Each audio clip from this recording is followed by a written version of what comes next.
The rain hadn't stopped for 3 days, and the smell of wet earth mixed with old wood filled every corner of the community hall.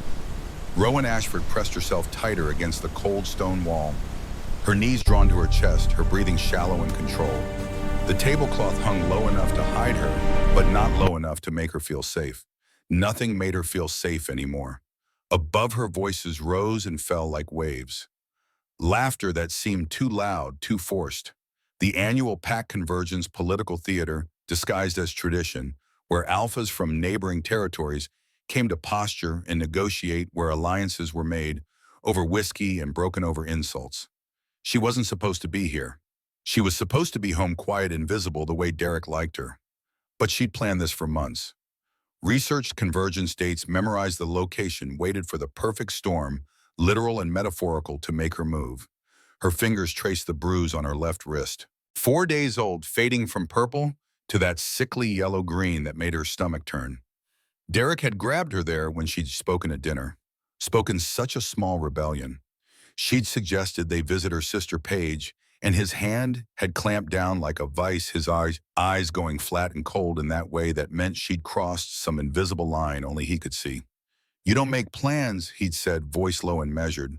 "You don't make decisions. You barely make sense half the time, Rowan."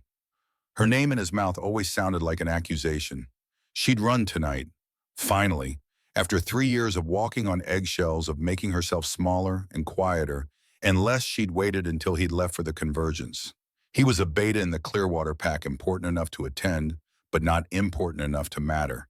And she'd slipped out into the rain with nothing but the clothes on her back and a desperate plan she'd been building in secret. Callum Blackwood. That was the name that had given her hope during sleepless nights. The alpha of the Northern Coalition, the man who'd taken control of 5 fractured packs 7 years ago and turned them into something that resembled order. The man who, according to whispers she'd overheard at pack functions, had sworn an oath to protect anyone running from abuse. She didn't know if the rumors were true, but she was betting her life on them. The hall smelled like pinene and smoke and something wild she couldn't name. Rain hammered against the high windows, turning the glass into rivers of distorted light. She'd slipped in through the kitchen entrance, past volunteers too busy with catering to notice one more pale, rain-soaked figure in a dark coat. She'd found this table in the back corner, behind a temporary partition, and she'd crawled beneath it like a wounded animal going to ground. Above her, someone laughed, a woman's voice, bright and confident. Rowan wondered what that felt like. Confidence. The ability to occupy space without apologizing for it. Her mother used to tell her she was too soft for this world. "You feel too much, sweetheart," she'd say, brushing Rowan's hair. Hair so pale it looked white in certain light, a trait that had made her stand out in uncomfortable ways her whole life. "You need to grow thicker skin." But she'd said it gently, like it was something precious she was trying to protect, not a flaw she wanted to fix. She'd been gone for 6 years now. Sometimes Rowan wondered what she'd say if she could see her daughter now hiding under a table, running from a man she'd promised to love. The voices above shifted. Someone was speaking now, projecting to reach the entire hall. A deep voice textured with authority and something else. Something that made the hair on Rowan's arm stand up. "The northern border remains contested. We've lost 2 scouts and a family of 4. Rogue activity has increased 40% in the last quarter." The room went quiet. Even from her hiding place, Rowan could feel the weight of that silence. "We need a coordinated response. Not territory by territory, not pack by pack. This requires unity." Someone scoffed. A harsh, dismissive sound that made Rowan's stomach clench. She knew that scoff. Unity, easy to demand when your territory isn't the one being bled dry. Blackwood. Derek, her husband's voice dripping with contempt. The man speaking, this Blackwood, this alpha she'd come to find, responded without heat. "My territory is being bled, but I'm not asking for charity. I'm offering a solution. Combined patrols, shared intelligence, a unified front. And you leading it, of course." Another voice cut in, mocking. "How convenient. Leadership isn't about convenience." Blackwood's voice came again, colder now. "It's about competence. If you have a better plan, Beta, I'm listening." Beta. The word landed like a slap. Rowan could picture Derek's face, the rage underneath his controlled exterior. He was good at that. Controlled rage. The kind that waited until you were alone and vulnerable. Watch yourself, King. Derek's voice was tight. I'm watching everyone. That's my job. Footsteps moved across the floor above her. Heavy, deliberate. Rowan pressed herself flatter against the wall, her heart hammering so hard she was sure someone would hear it. The tablecloth shifted. A hand appeared. Large, scarred across the knuckles. Then a face. He crouched down, tilting his head to look directly at her. And for a moment, the entire world narrowed to his eyes, storm gray with depths that suggested he'd seen his own share of darkness. He was looking at her with an expression she couldn't read. Recognition, maybe. Understanding. You're bleeding, he said quietly. She blinked, looked down. Her hand. She must have scraped it on something when she crawled under here. A thin line of red across her palm. Nothing serious, but enough to leave small drops on the stone floor. Her voice came out as barely a whisper. I'm sorry, I'll go. Don't. He said it softly, though it carried the weight of command. Then more gently. Don't move. Not yet. He glanced up toward the room beyond, and she realized with sudden terrible clarity that Derek was somewhere up there. That if she emerged now, if she was seen, there would be questions she couldn't answer and consequences she couldn't avoid. What's your name? He asked, returning his attention to her. Rowan. It came out automatically before she could think better of it. He studied her face, the bruise on her wrist, the way she was curled into herself, making herself as small as possible. Who hurt you, Rowan? The question was so direct, so devoid of pretense that she almost answered honestly. Almost told this stranger everything.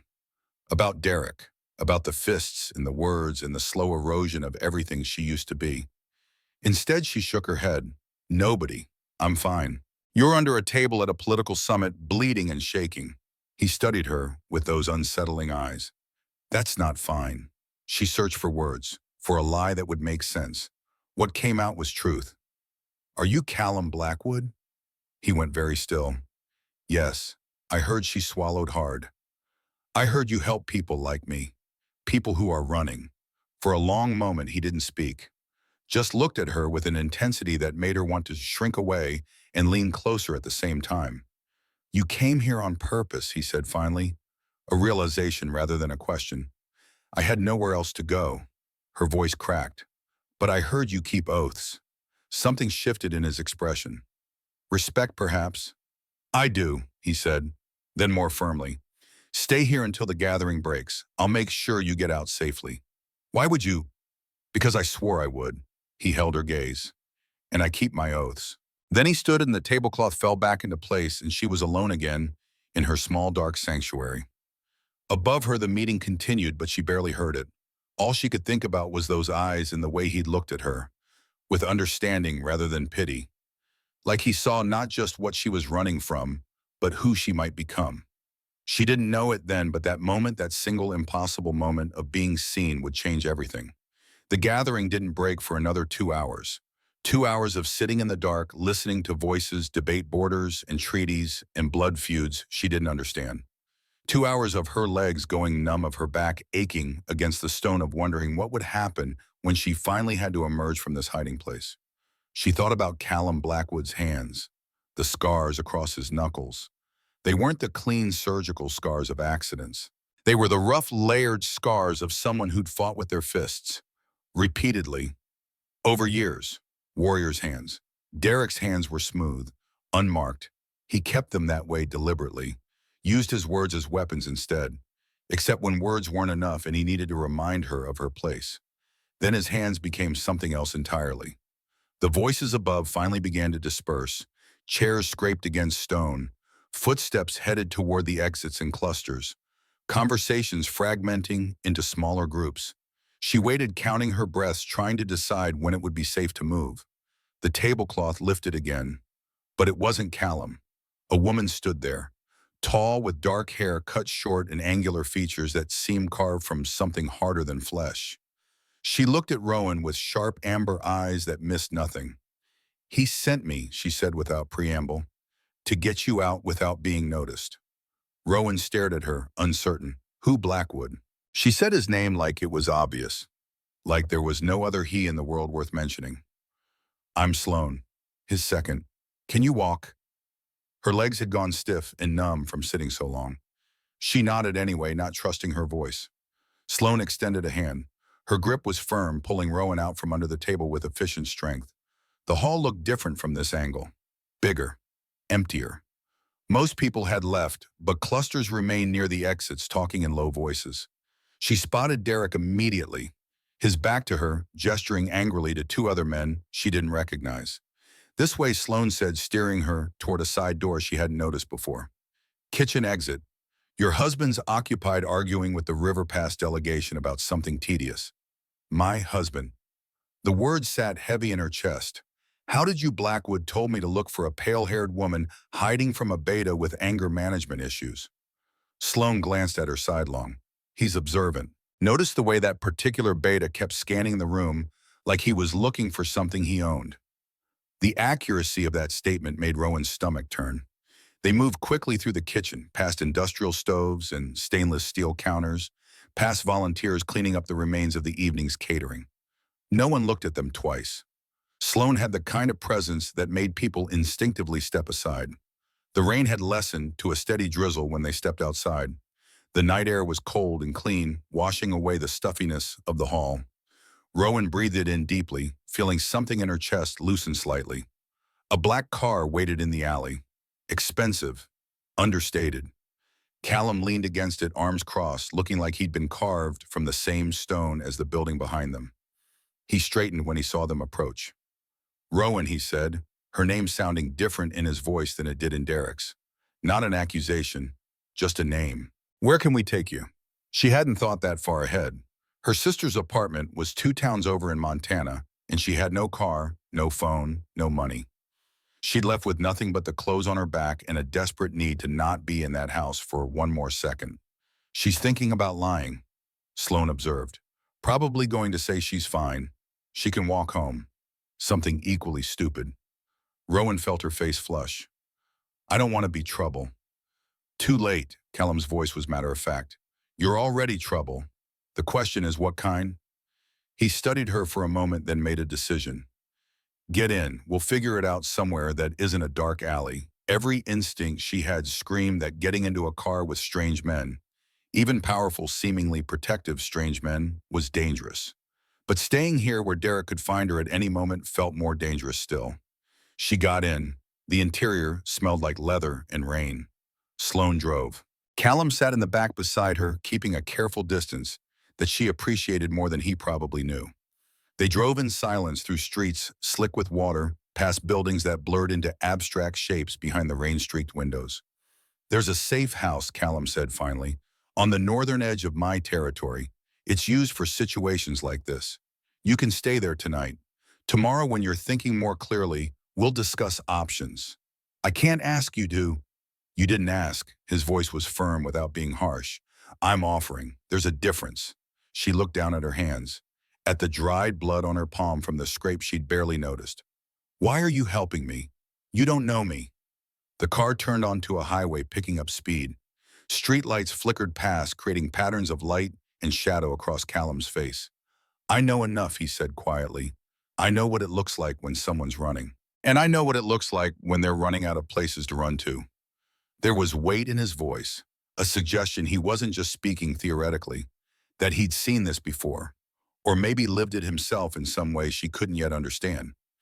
"He'll look for me," she said, hating how small her voice sounded. "Derek, he doesn't like it when I'm not where I'm supposed to be." "Let him look," Sloane said from the front seat, her tone sharp with something that might have been anger. "Your husband made an enemy tonight when he decided to challenge an alpha in front of the coalition. Blackwood has a long memory. That's not why I'm helping." Callum corrected, though he didn't sound particularly bothered by Sloane's assessment. "But she's right that your husband should be more careful about who he provokes." The safe house turned out to be a cabin. Isolated, surrounded by dense forest with a gravel driveway that crunched under the tires. It was smaller than she'd expected, well-maintained with warm light glowing behind curtained windows. "One of our pack members lives here," Callum explained as they pulled up. "Dr. Vera Ashwood. She's a healer.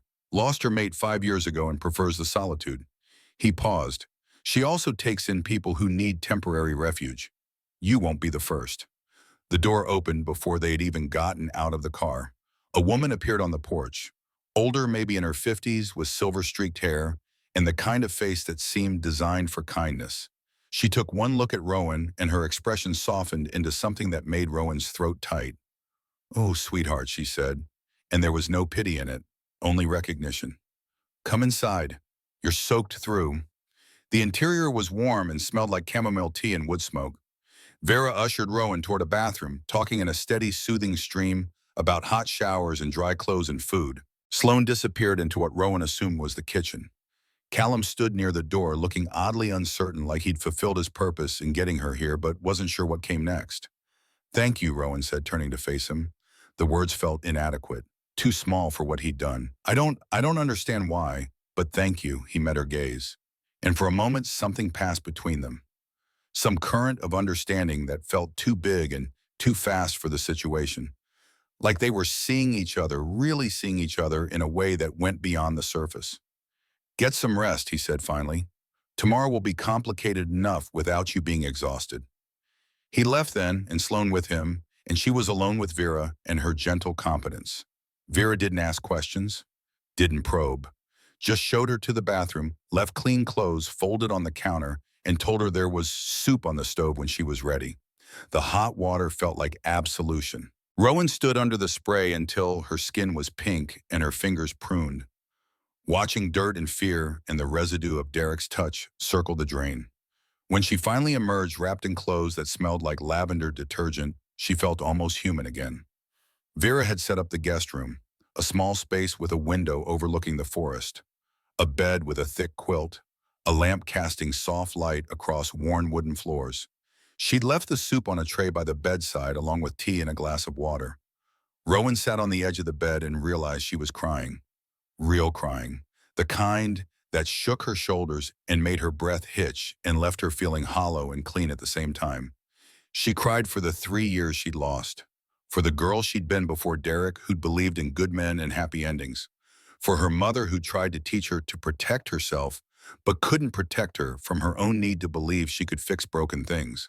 And somewhere in the middle of it, she cried because a stranger had looked at her like she mattered, like she was worth protecting, worth the trouble, worth the risk. When the tears finally stopped, she ate the soup. Simple, nourishing, exactly what she needed. Then she crawled under the quilt and let exhaustion take her under. She dreamed of rain and tables and hands reaching through darkness. She dreamed of running through forests where the trees had eyes. And she dreamed of a voice saying her name without accusation, like it was something precious instead of something broken. When she woke, weak sunlight was filtering through the curtains. She could hear voices from somewhere else in the cabin. For a moment, she didn't remember where she was, and panic flared bright in her chest. Then she remembered. The convergence. Callum. Vera. Safety, however temporary. She got up slowly, her body stiff from yesterday's tension. Someone had left more clothes outside the door. Jeans and a soft sweater that fit reasonably well. She dressed and ventured out into the main room. Vera was at the stove making breakfast, and sitting at the small kitchen table looking like he belonged there despite everything suggesting he didn't was Callum Blackwood. He looked up when she entered. Relief flickered across his face. "Morning," he said. "We need to talk about what happens next." The coffee Vera poured her was strong and bitter. Exactly what she needed to anchor herself in this strange new reality. She sat across from Callum at the small kitchen table, hyper-aware of the space between them, of the way the morning light caught the sharp angles of his face. "Derek filed a missing person report," he said without preamble, 2 hours after the gathering ended.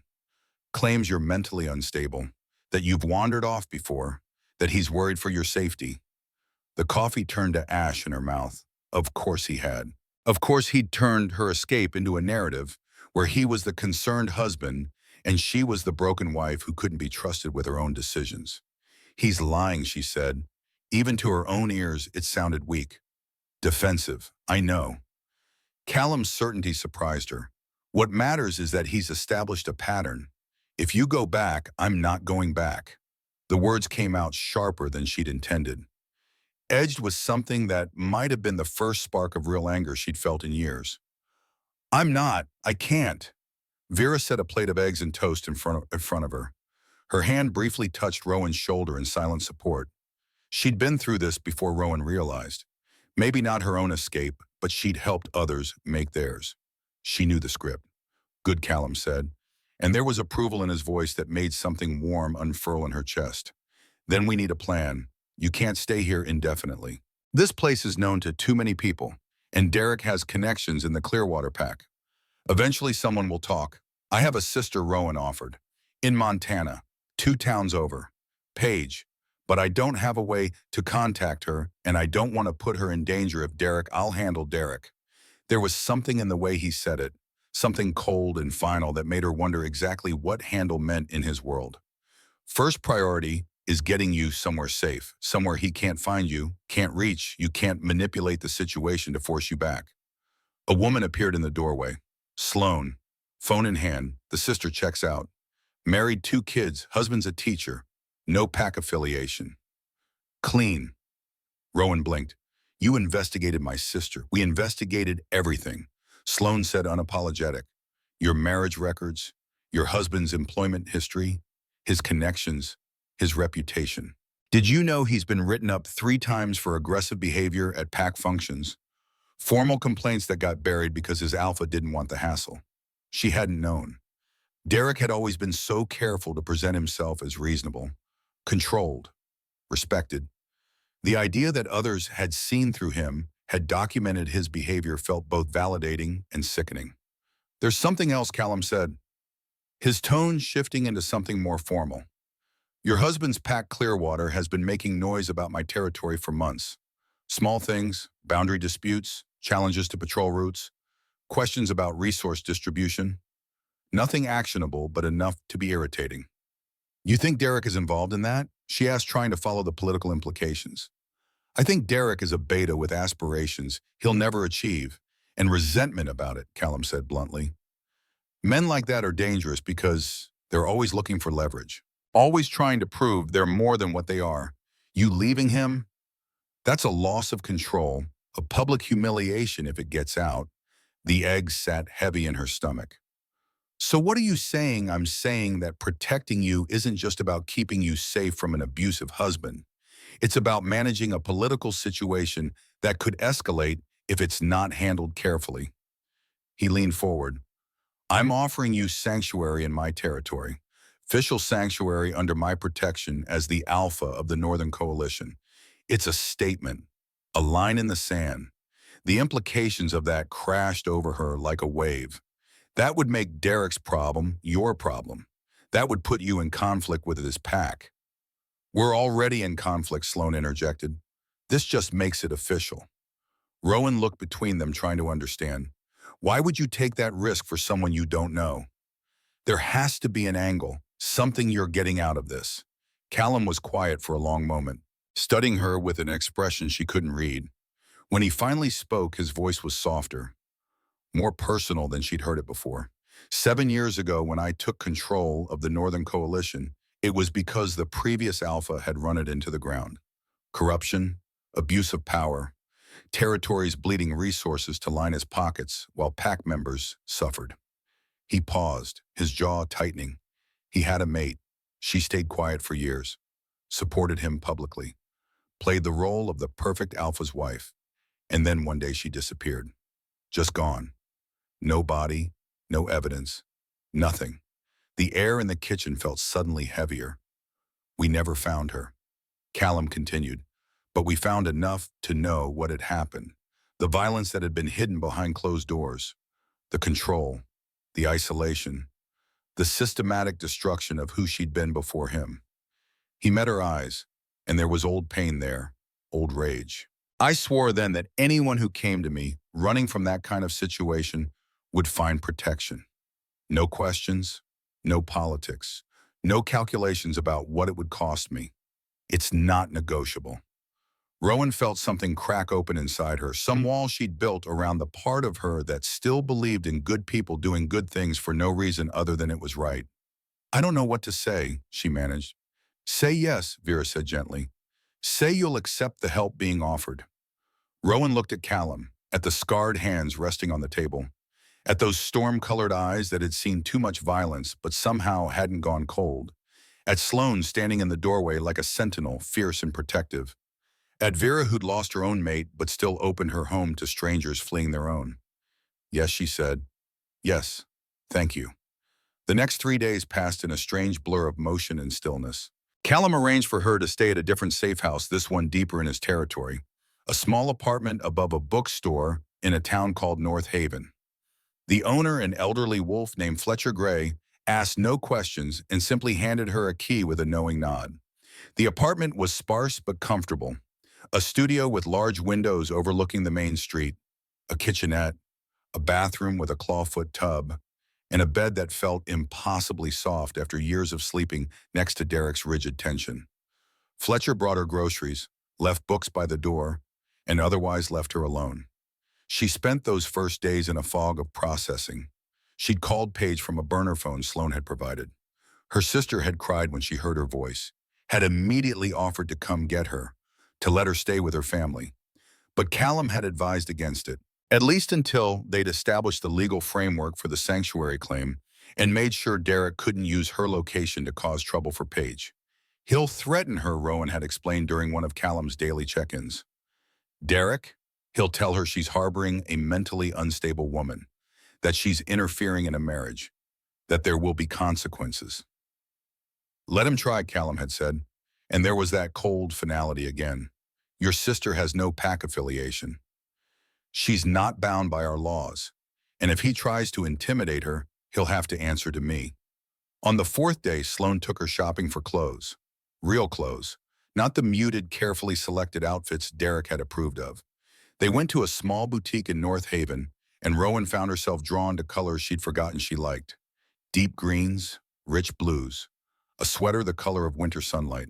You have good taste when you're not being controlled, Sloan observed, watching her hold up a dress that actually fit her personality instead of Derek's requirements for what his wife should look like.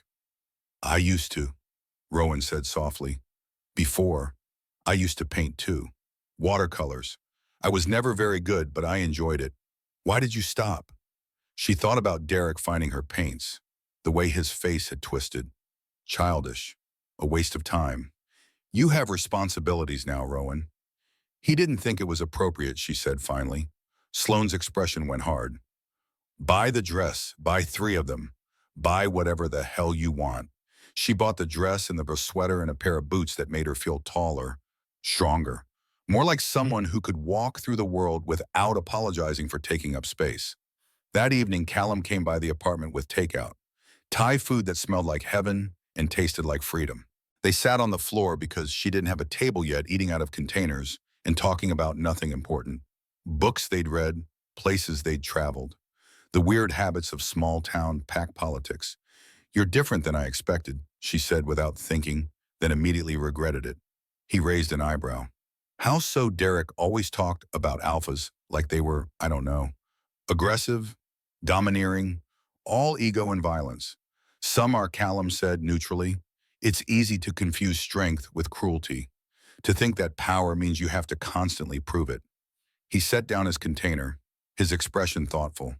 Real strength is knowing when not to use it, when to be gentle instead of forceful, when to protect instead of dominate.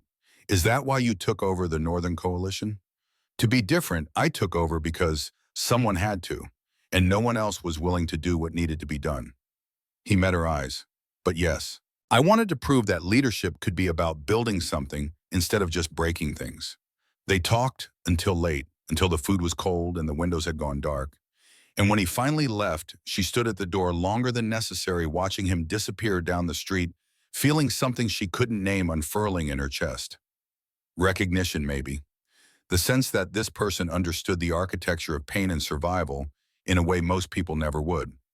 On the 7th day, everything changed. She was in the bookstore when it happened. Fletcher had invited her down to help organize a shipment of new arrivals, and she'd welcomed the distraction. The simple pleasure of touching books and breathing in the smell of paper and ink. Her hands were full of paperbacks when the door chimed, and he walked in. Derek. The books slipped from her fingers, hitting the floor with soft thuds that seemed impossibly loud in the sudden silence. He looked the same. Dark hair, perfectly styled, expensive jacket. That smile he used in public that never quite reached his eyes. There was something else now, though. something she'd learned to recognize in the set of his shoulders, the tightness around his mouth, rage barely contained. Rowan. Her name and his voice made her skin crawl. Thank God. I've been so worried.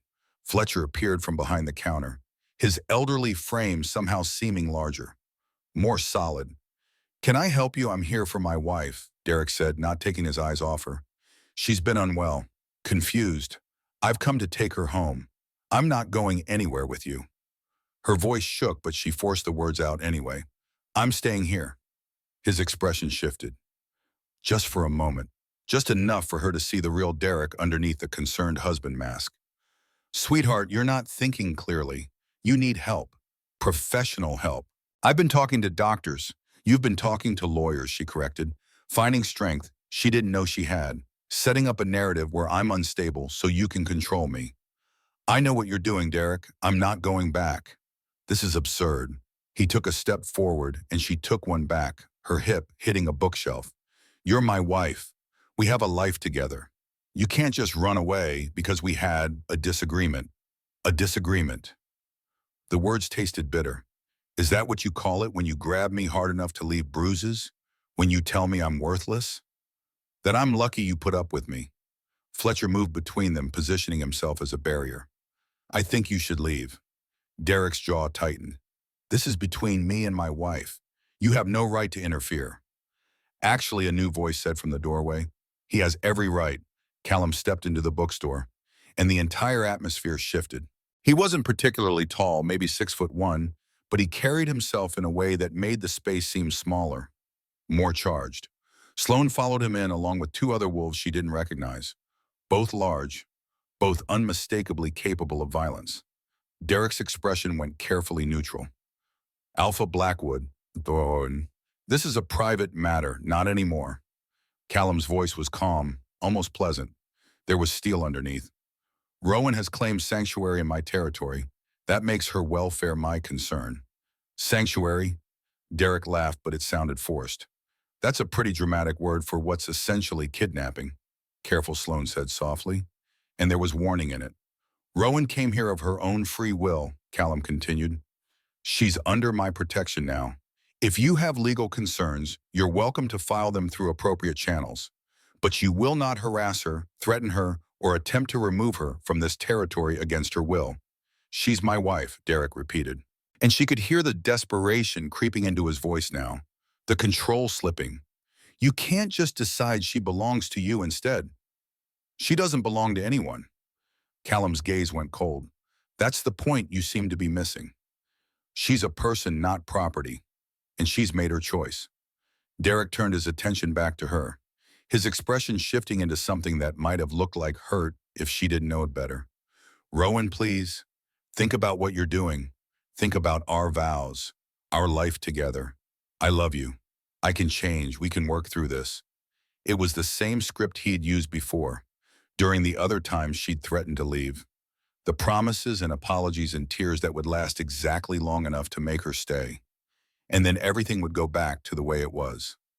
I don't believe you, she said, and it felt like breaking free of chains she hadn't realized were still holding her. I don't believe you'll change, and I don't believe you love me. I think you love controlling me, and I'm done being controlled. Something dangerous flashed across his face, the mask dropping completely for just a second. You're going to regret this. His voice was low, vicious. When he's done with you, when you realize you've thrown away everything for some alpha's whim, you'll come crawling back. And I won't be there. Good, she said. Callum moved forward, his presence suddenly overwhelming. You need to leave now. If you come back, if you contact Rowan again without going through official channels, I will consider it a direct threat to someone under my protection. And I don't tolerate threats. For a moment, she thought Derek might actually try something. His hands were clenched into fists, his whole body vibrating with barely suppressed violence. But he was a beta facing down an alpha with clear backup, and he wasn't stupid enough to start a fight he couldn't win. This isn't over, he said, directing the words at her but keeping his eyes on Callum. Yes, Callum replied quietly. It is. Derek left, the door chiming behind him with a cheerful sound that felt obscenely inappropriate for the tension still crackling in the air. Rowan stood there shaking, her knees suddenly weak, her breath coming in short gasps. "Easy," Callum said, and suddenly he was beside her, his hand on her elbow, supporting without restraining. "Breathe, you're safe, he'll come back," she managed. "He always comes back. Let him try." Sloane's voice was sharp with anticipation. "We'll be ready." Fletcher brought her water. Callum guided her to a chair in the back corner of the store. The two wolves he'd brought with him positioned themselves near the windows watching the street. "I'm sorry," she said when she could finally speak without her voice shaking. "I brought this to your territory, your business." "Stop apologizing," Callum said, crouching down so they were eye level. "You didn't bring anything." "He did, and we knew this was coming." "How did you know he'd find me?" "Because men like him always do. They can't stand losing control, so they escalate." His expression was grim. "We've had someone watching the perimeter of town since you arrived. He showed up yesterday asking questions, trying to locate you. We made sure he did." She blinked. You wanted him to find me?" "I wanted him to try my," Callum corrected. "I wanted him to make his move in a controlled environment with witnesses where we could establish clear boundaries and make it obvious that any further attempts would have consequences." He paused. "I'm sorry if that feels manipulative." But it was necessary. It did feel manipulative. It also felt like the first time in years someone had actually planned something with her safety as the priority rather than her compliance. "What happens now?" she asked. "Now we file a formal sanctuary claim with the regional council," Sloane said, pulling out her phone. "We document this confrontation. Fletcher, you'll need to give a statement, and we make it clear that any further harassment will be considered a violation of territorial law." "Derek's Alpha won't like that," one of the wolves observed. "Clearwater's been looking for an excuse to push back against the coalition for months." "Let him push," Callum said, standing. "I'm tired of playing nice with packs that think abuse is a private matter." The rest of the day passed in a blur of statements and phone calls and legal language she barely understood. Callum had a lawyer, a sharp-eyed woman named Nadine Corbett, who arrived within an hour and immediately started building a case with ruthless efficiency. She asked Rowan questions she didn't want to answer, documented things she'd tried to forget, and never once looked at her with pity. "You're not the first," Nadine said when they were done, her voice matter of fact, "and you won't be the last. But you're one of the lucky ones. You got out and you have protection. A lot of women don't." By evening, Rowan was exhausted, emotionally wrung out in a way that made her whole body ache. Callum insisted on walking her back to the apartment, even though it was only a block away, and the town was crawling with his wolves. "This is becoming a habit," she said as they climbed the stairs. "You looking after me? Is that a problem?" he asked. "No, the opposite. I just don't want you to feel obligated. You've already done so much." They reached the door to her apartment, and she fumbled with the key, her hands still shaking slightly from residual adrenaline. Callum took it gently, unlocked the door, and handed the key back. "Thank you," she said, "for today, for all of it." He was quiet for a moment, searching her face. "You were brave in there, standing up to him. That took courage." "I was terrified." "Courage isn't the absence of fear," he said softly. "It's being afraid and doing it anyway." There was something in the air between them, some current of understanding that felt too big for the narrow hallway, too intimate for people who'd known each other for barely a week. She was suddenly acutely aware of how close he was standing, of the way his presence seemed to fill the space without overwhelming it. "Why do you care?" The question slipped out before she could stop it. "Really, I know what you said about the previous Alpha's mate, about your oath, but why do you care about me specifically?" He considered this. Then he spoke. "Because when I saw you under that table hiding and bleeding and trying so hard to be invisible, I saw something I recognized. Not in my own past necessarily, but in what I've spent 7 years trying to prevent. And I realized that all the territory I've claimed, all the power I've accumulated and all the changes I've made, none of it matters if I can't protect one person who needs it." His hand came up, hovering near her face but not quite touching, like he was asking permission for something neither of them had named yet.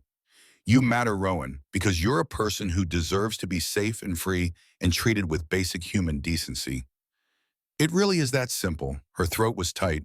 "It doesn't feel simple at all." "No," he agreed. "I suppose it's not." He dropped his hand, stepped back, put careful distance between them again. Get some rest. Tomorrow we're moving you somewhere more secure. Derek knows where you are now, and while I don't think he's stupid enough to try anything, I'm not taking chances. Okay, she said because she couldn't think of anything else. He left. And she stood in her small apartment, feeling like something fundamental had shifted. Like the ground she'd been standing on had transformed into something new. Something she didn't have a map for yet. She thought about his hand almost touching her face, about the way he looked at her, with understanding rather than desire. Like they were two people who'd been through different kinds of darkness and somehow found each other in it. She thought about Derek and the relief she felt knowing he couldn't reach her here. The way Callum had stood between them. Like it was the most natural thing in the world. Like protecting her wasn't a burden, but a choice he'd made and intended to keep making. And she thought about what came next. About living in this new reality where she wasn't defined by fear. Where she could make choices without calculating the cost in bruises and criticisms and silence. It felt terrifying and liberating in equal measure. Outside her window, North Haven settled into evening. Lights coming on in windows. People walking home from work. The ordinary rhythms of a town that didn't know it was sheltering someone learning how to be human again. She made tea, ran a bath, and tried to believe she deserved this. The safety, the kindness, the possibility of something better. It was harder than it should have been, but she was trying. The legal process moved with surprising speed once Nadine took control. Within 3 days, she'd compiled a case that made Derek's claims of Rowan's instability look like exactly what they were, a desperate attempt to maintain control through legal manipulation. Photographs of bruises Vera had documented that first night. Medical records from accidental injuries over 3 years. Testimonies from PAC members who'd witnessed Derek's aggression at functions. Fletcher's statement about the bookstore confrontation. And most damningly, the 3 formal complaints filed against Derek that his Alpha had buried. But there was a complication. Warren Coldridge, Clearwater's Alpha, had filed a formal objection to the sanctuary claim. He'd sent a letter to the regional council arguing that Callum was overstepping his authority, interfering in another PAC's internal matters, and using Rowan's situation as a pretext for territorial expansion. The council's calling an emergency session, Nadine explained during a meeting at Callum's office. They want to hear testimony from all parties. Warren will argue this is political. We need to prove it's about safety. When Callum asked, 2 weeks, she looked at Rowan. You'll need to testify, tell your story, in front of 9 Alpha's media representatives and anyone else who wants to attend. Rowan's stomach clenched. In public. It's the only way to establish the legitimacy of the sanctuary claim, Nadine said. Warren's counting on you being too afraid or ashamed to speak. We need to prove him wrong. Callum leaned forward. You don't have to do this. We can fight it on procedural grounds, challenge his standing to object. No, Rowan interrupted. Both of them looked at her with surprise. I'll testify. If that's what it takes to make this official, to protect not just me but anyone else who might need sanctuary in the future, I'll do it. It won't be easy, Nadine warned. Derek's lawyer will try to discredit you. They'll question your memory, your motives, your mental state. They'll make it look like you're lying for attention or revenge. Let them try, Rowan said. And she meant it. For the first time in 3 years, an anger burned hotter than fear. I have the truth, and I have evidence. And I'm done being silent about what he did. Over the next 2 weeks, Nadine prepared her with the intensity of a general readying troops for battle. Mock testimony sessions where Sloan played the role of hostile questioner, throwing every ugly accusation Derek's lawyer might use. Practice staying calm under pressure. Learning which details mattered legally and which were just emotional noise. Callum arranged for her to move to the Silver Pine cottage during this time. More secure, he'd explained. More isolated. And honestly, she'd needed the space to focus without the distractions of town. The cottage became her sanctuary within a sanctuary. Stone walls and wide windows overlooking endless forest. A fireplace she learned to tend herself.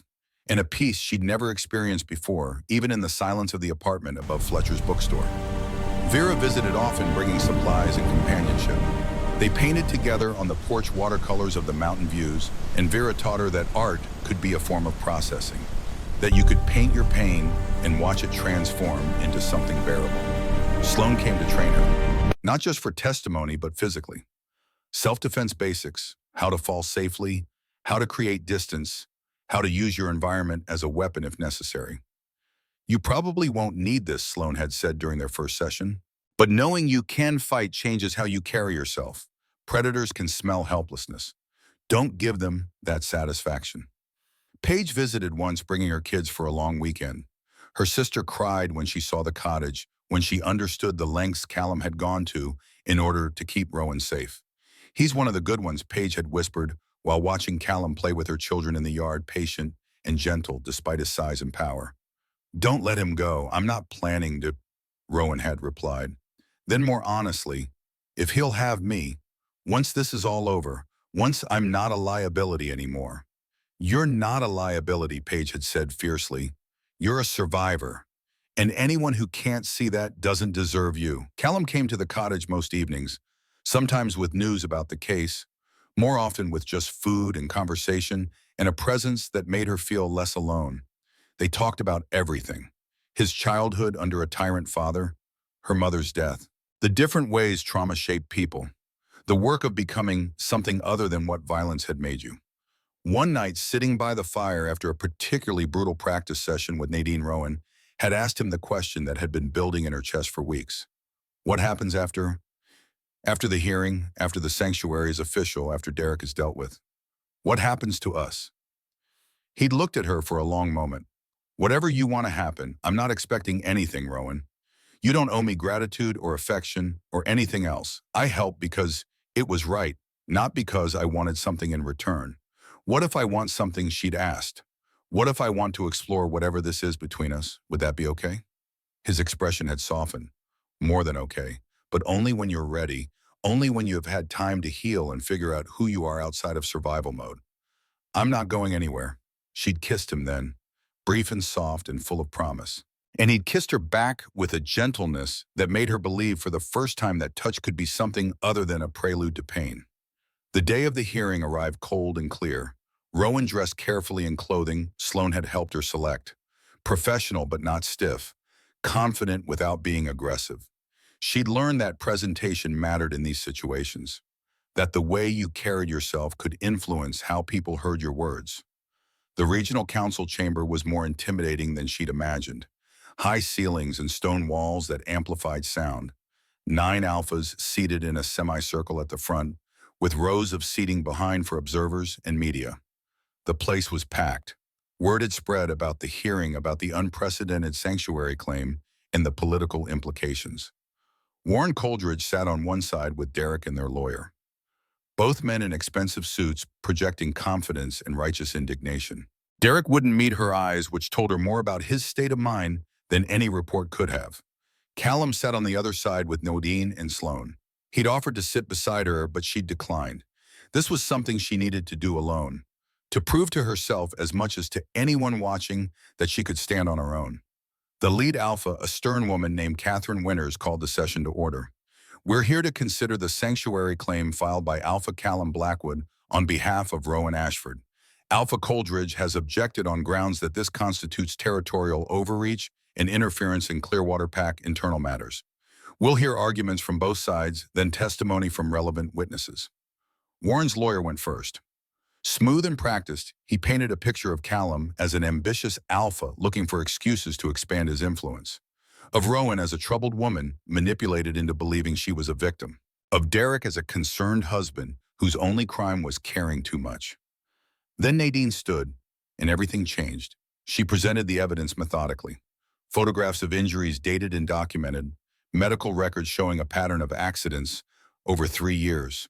The 3 formal complaints against Derek buried by his alpha to avoid scandal. Fletcher's testimony about the bookstore confrontation. Statements from pack members who'd witnessed Derek's aggressive behavior. But the most damning evidence was something Rowan hadn't known Nadine possessed. Voice recordings. Dozens of them captured by Rowan's old phone that she'd forgotten was set to automatically record calls for a voice memo app she'd never deleted. Derek's voice filled the chamber. "You're worthless. You barely make sense half the time. You're lucky I put up with you. No one else would want someone as broken as you." The recordings went on and on. 3 years of systematic psychological abuse preserved in Derek's own words. By the time Nadine finished playing them, the mood in the room had shifted dramatically. Then it was Rowan's turn to testify. She walked to the witness stand on legs that felt steadier than she'd expected, looked out at the faces watching her, at the council members who would decide her fate, at the media representatives already typing notes, at Derek still refusing to meet her eyes, at Callum who gave her a small nod of encouragement. "Tell us in your own words," Catherine Winters said about your marriage to Derek Hale. Rowan took a breath, and she told them. Not in the emotional, scattered way she'd feared she would, but clearly, methodically, walking them through the progression of control, how it started small, criticisms disguised as concern, isolating her from friends and family for her own good. The first time he grabbed her wrist just to get her attention and how she'd made excuses for him. The escalation, the fear, the slow realization that she was trapped. "I planned my escape for over a year," she said, "researched sanctuary laws, looked for places I could go, and I kept hearing about Alpha Blackwood, about his oath to protect abuse survivors. So I waited for the convergence. I knew Derek would attend. I knew it was my best chance to reach someone who might help." "You went there specifically seeking sanctuary?" Catherine asked. "Yes, I didn't run blindly. I ran strategically. Because I knew if I just disappeared, Derek would find me. He has connections, resources. But if I had the protection of another alpha, if there was a legal framework around my escape, I had a chance." Derek's lawyer stood. "If you were planning this for a year, Miss Ashford, doesn't that suggest premeditation? That this isn't about safety, but about calculated manipulation?" Nadine objected, but Rowan waved her off. "I'll answer yes. I premeditated my escape. Because the alternative was waiting until he hurt me badly enough that I ended up in a hospital. Or worse. Women in my situation don't have the luxury of spontaneous decisions. We have to plan. We have to be strategic. Because the men we're running from are dangerous." She looked directly at Derek now, forcing him to meet her eyes. "And I'm done apologizing for surviving you." The chamber was completely silent.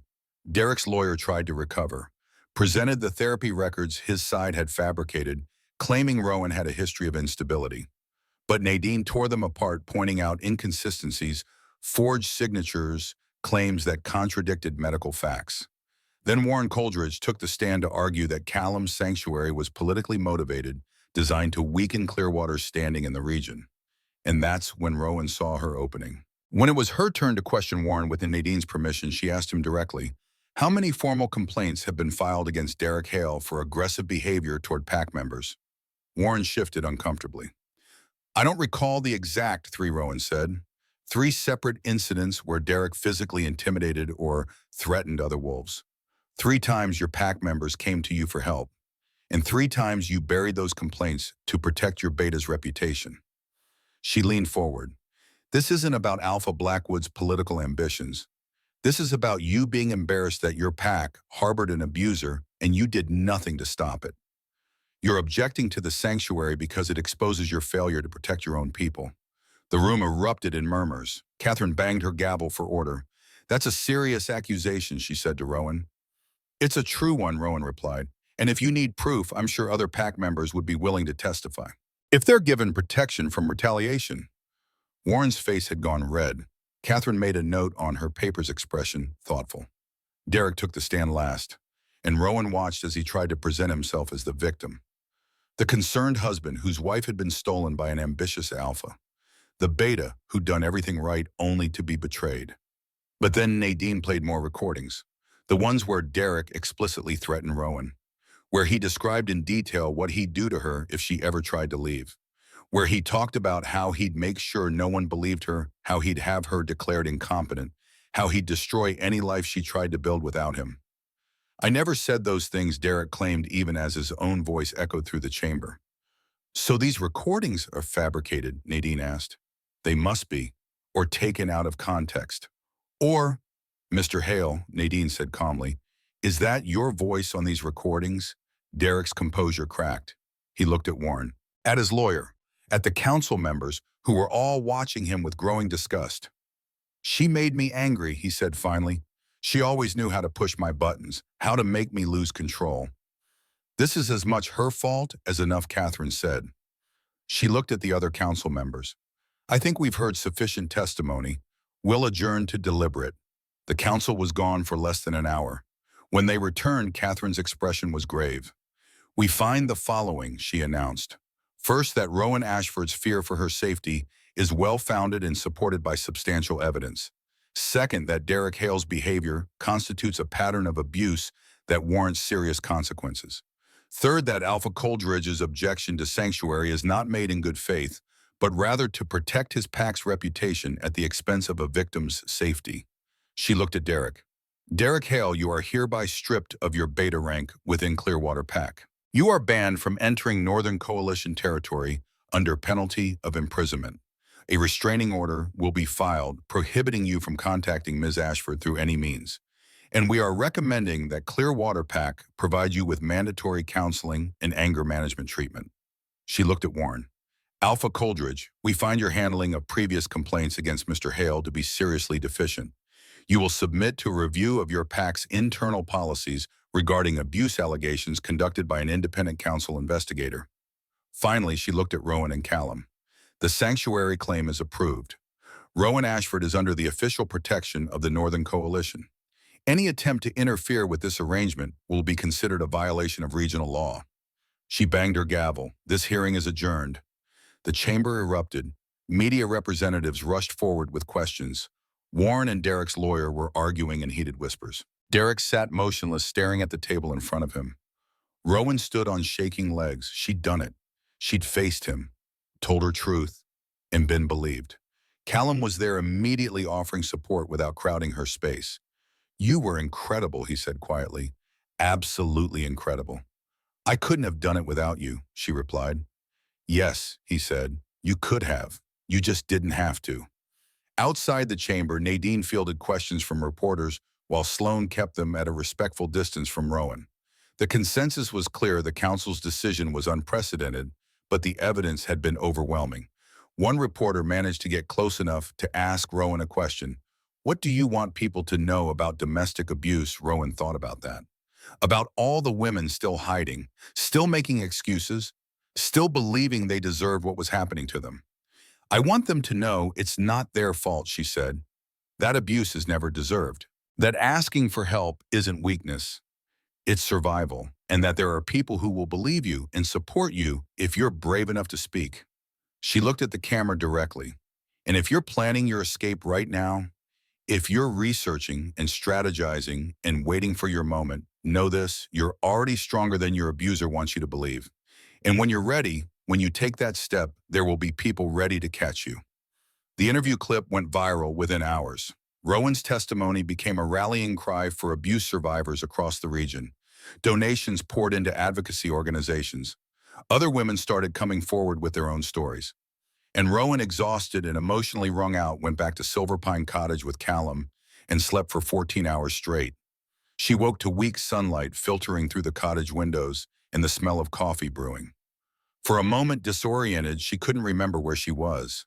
Then it all came rushing back. The hearing, the testimony, the victory. Callum was in the kitchen making breakfast with the careful concentration of someone who didn't cook often, but was determined to do it right. "Morning," he said when he saw her. "How are you feeling, Free?" she replied. And it was true. Something had lifted during that hearing. Some weight she'd been carrying for so long, she'd forgotten what it felt like to stand without it. Over the next weeks, that freedom became real in ways she hadn't anticipated. Small things mostly. Being able to sleep past dawn without anxiety, eating what she wanted without calculating whether Derek would approve, making plans without checking with anyone first. She enrolled in online courses through the local college. Art therapy, she'd decided. A way to transform what she'd learned about pain and survival into something that could help others. Fletcher offered her a job at the bookstore. Just part-time, he'd said. Something to keep you busy while you study.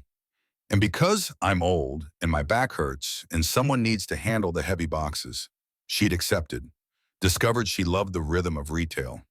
The quiet conversations with customers about books and life. The way stories connected people across experiences. Vera brought her painting supplies. Proper ones, not the cheap watercolors she'd used before Derek.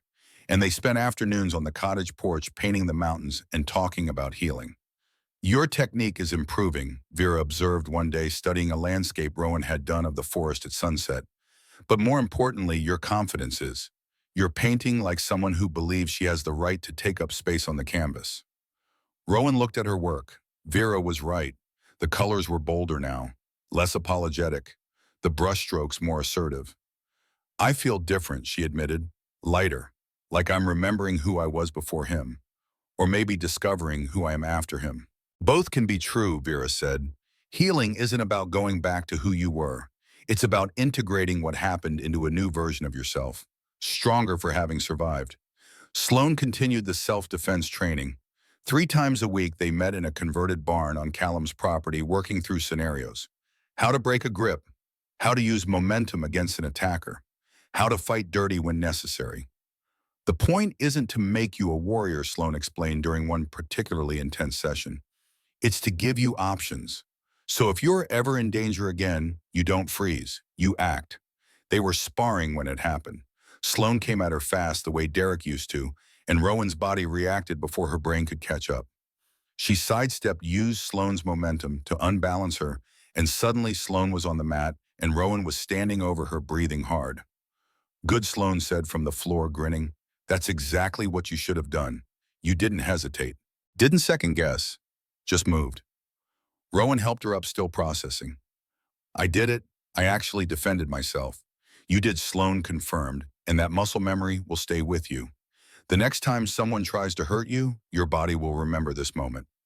Rowan hoped there wouldn't be a next time, but knowing she could protect herself if there was, that changed everything. Callum visited the cottage most evenings, sometimes with updates about Derek, who'd left the region entirely after the hearing, sometimes just with dinner and conversation. Their relationship deepened slowly, carefully, both of them aware that rushing would risk the foundation they were building. They talked about everything: his plans for the coalition, her dreams of opening an art therapy practice someday, the books they were reading, the ways trauma shaped people, and the work of becoming something other than what violence had made you. One evening, sitting by the fire after a particularly good day, Rowan asked him, "When did you know that you wanted to help people like me?" He was quiet for a long moment, staring into the flames. "My mother died when I was 16, heart attack officially, but really she just gave up. Decided it was easier to stop fighting than to face one more day under my father's control." He looked at her. "I swore at her funeral that I'd never be like him, and that if I ever had the power to help people escape that kind of situation, I would. No questions, no politics, no calculations about what it would cost. You've honored that oath," she said softly, "because of people like you." His hand found hers. People who were brave enough to ask for help, who do the hard work of healing, who prove that survival is possible. She leaned against him, feeling the solid warmth of his presence. "Thank you for everything. You don't need to thank me. This is who I choose to be. This is what power should be used for." But it wasn't all peace and healing. 6 months after the hearing, on an ordinary Tuesday afternoon, Rowan was working at Fletcher's bookstore when Sloan appeared in the doorway, expression grim. "We have a problem," she said without preamble. "Derek?" Rowan's hand stilled on the book she was shelving. "What about him? He showed up at the territorial border an hour ago. Drunk, demanding to see you." The world tilted slightly. "He's not supposed to, I know," Sloan said. "The restraining order is clear. Border Patrol detained him. Callum's handling it now. But I thought you should know." Rowan's first instinct was fear, that familiar clenching in her stomach that said danger was near. But then something else rose up, something that felt surprisingly like anger. "I want to go," she said. Sloane's eyebrows rose. "Are you sure that's—" "I'm sure." Rowan set down the books carefully. "I need to face him, on my terms this time." The drive to the border took 20 minutes, 20 minutes of Sloan filling her in on the details. Derek had shown up drunk and belligerent, ranting about stolen wives and injustice. Border Patrol had contained him easily. Called Callum, who dropped everything to respond. When they arrived, Rowan could see the scene from a distance. 3 of Callum's wolves forming a perimeter, Derek in the center, disheveled and swaying, and Callum standing between Derek and the territory beyond, arms crossed, looking like a wall Derek would never breach. She got out of the car before Sloan could stop her. Callum turned at the sound of her approach, surprise flickering across his face. "Rowan, I need to do this," she said quietly. "Please." He studied her for a long moment, then nodded, stepped aside but stayed close, ready to intervene if necessary. She walked forward until she stood at the invisible line that marked Callum's territory, Derek on one side, her on the other. A barrier between them that was both legal and symbolic. Rowan, Derek's voice was slurred, desperate. Finally, they wouldn't let me. I had to see you. To explain. You don't get to explain, she said, her voice steady despite the fear coiling in her stomach. You don't get to demand anything from me ever again. I made mistakes. His eyes were red-rimmed, pleading. But I love you. I can change. I've been in therapy. I'm getting help. Good. Get help. But you'll never see me again. You can't mean that. He took a stumbling step forward, and immediately two of the wolves moved to intercept. You're my wife. I was never your wife. I was your prisoner. There's a difference, something cracked in his expression. The pleading giving way to rage. This is his fault. He turned you against me, poisoned you. You were fine before him. I wasn't fine, she said, and there was power in speaking this truth. I was dying, slowly, every day. You took everything from me, my confidence, my joy, my sense of self. You made me believe I was worthless, that I was lucky you tolerated me. She took a breath, but I'm not worthless. And I'm not broken. I'm a survivor, and I survived you. Derek's face twisted. You think you're better than me now? You think running to some alpha makes you strong? Running from you made me strong, she corrected. Finding people who treat me with respect made me strong. Choosing myself over your approval made me strong. You're going to regret this. His voice turned vicious. When you're alone and miserable and realize you threw away everything, I threw away nothing, she interrupted. I escaped everything. And I'm not alone. I have people who care about me. Real care, not control, disguised as love. Derek lunged forward. The wolves caught him immediately, restraining him with efficient force. He struggled against them, shouting obscenities, threats, promises. All the ugliness that had been hiding beneath the surface pouring out for everyone to see. Rowan didn't flinch, just watched him with something approaching pity. Get help, Derek, she said quietly. Real help. Not for me, for yourself, because this rage is going to destroy you if you let it. She turned away then, walked back to where Callum stood, watching with an expression of profound respect. Behind her, Derek's shouts faded as the wolves escorted him away from the border, toward whatever consequences awaited him for violating the restraining order. You okay, Callum asked softly. She nodded. Then more honestly, I will be. He didn't touch her, didn't crowd her space, just stood beside her as she processed what had just happened. The confrontation she'd faced on her own terms, the closure she'd claimed instead of waiting for it to be granted. What happens to him now, she asked. Nadine will file formal charges for the violation. Warren Coldridge has already been notified. From what I hear, they're tired of dealing with Derek's instability. He'll likely be institutionalized. Get the help he clearly needs. Rowan felt the weight of that, the finality, and with it a strange sense of release. I don't forgive him, she said. I want to be clear about that. I don't forgive what he did. You don't have to, Callum said. Forgiveness isn't mandatory for healing. Sometimes the healthiest thing is to simply let go and move forward. They stood there for a while longer, watching the sun filter through the trees, listening to the forest sounds, breathing in the clean mountain air. When they finally returned to the car, Sloane was leaning against it with an expression of satisfaction. That was well handled, she said to Rowan. You faced him, set boundaries, didn't let him manipulate you. I'm impressed. I learned from the best, Rowan replied, meaning it. The drive back was quiet in a comfortable way. Rowan felt lighter somehow, like she'd been carrying a weight she hadn't fully acknowledged until it was gone. That evening back at Callum's home, where she'd been gradually spending more time, they sat by the fireplace in the main living room. He'd made tea. She'd curled up in an oversized chair with a book she had no intention of reading. Thank you, she said after a while, for stepping aside, for letting me handle it. You didn't need me to handle it, he said.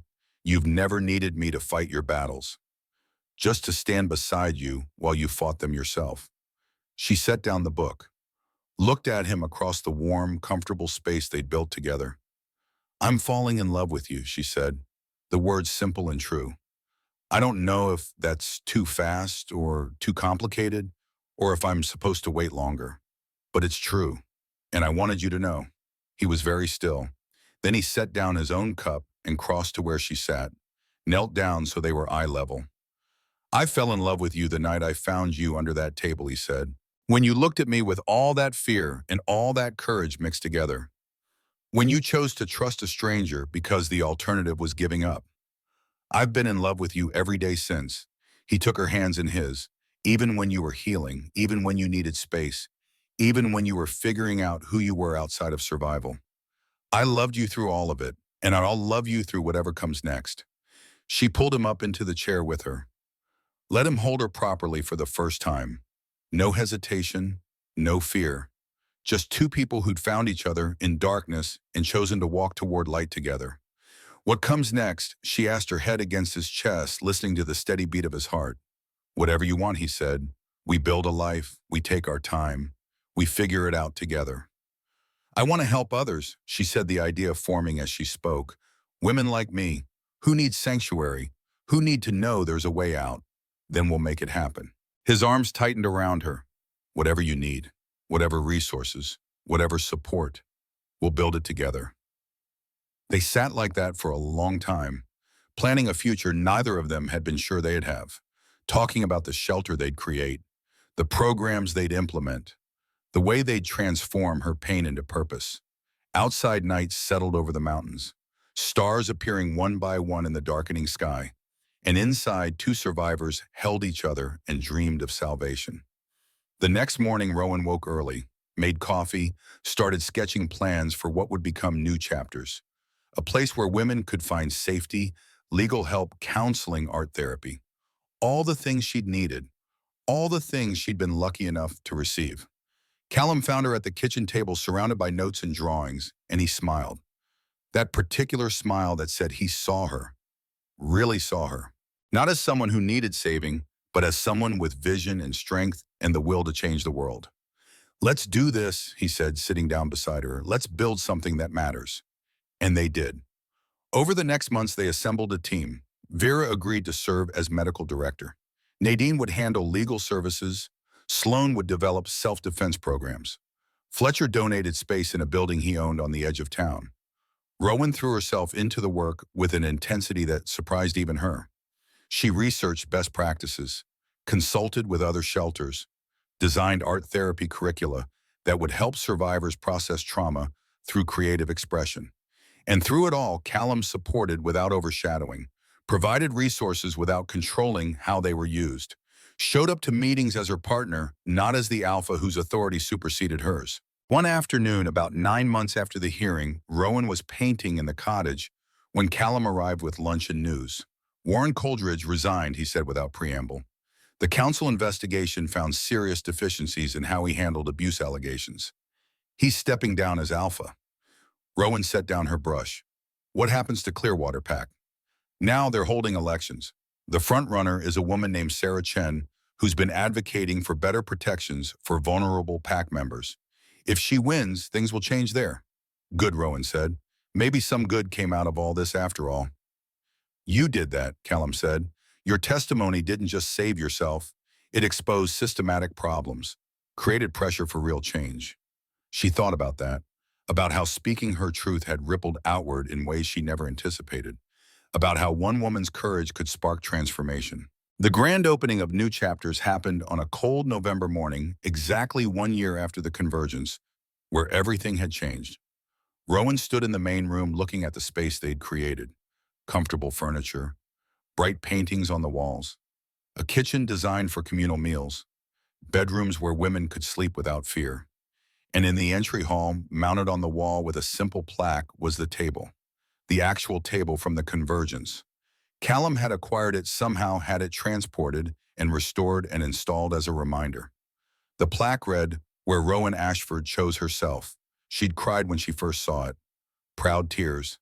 Tears for the woman who'd hidden beneath that table, terrified and bleeding. And tears for the woman she'd become. Strong, free, building something that mattered.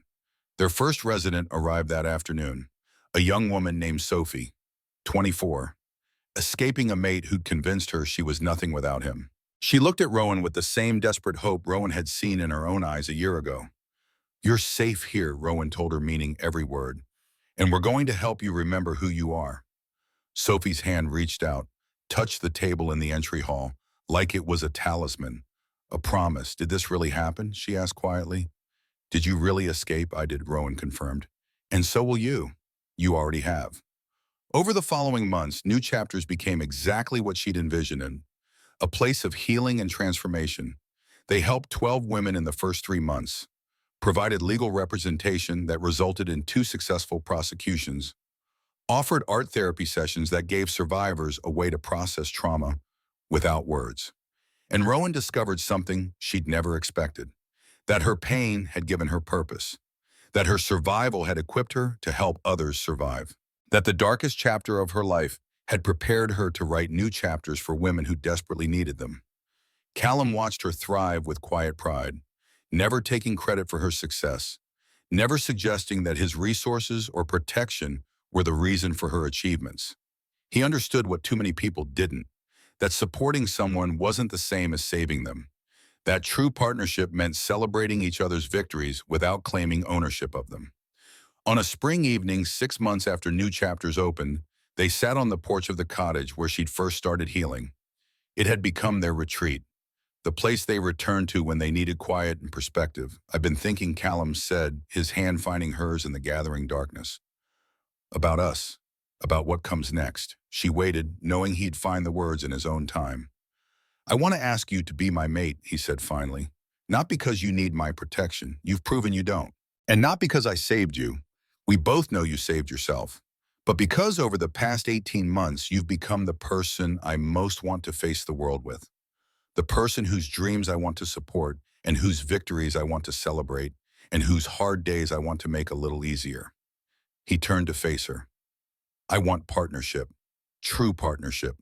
2 people who choose each other every single day, because of what we want to build together, not because of what we've survived. She thought about the journey that had led her here, from hiding under a table to building a shelter, from believing she was worthless to knowing she had value, from survival to flourishing.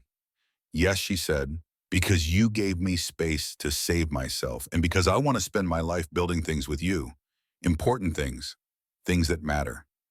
He kissed her then, with the confidence of 2 people who knew each other deeply, who'd earned their trust through time and honesty and consistent respect. When they pulled apart, he smiled, that smile that still made her heart skip.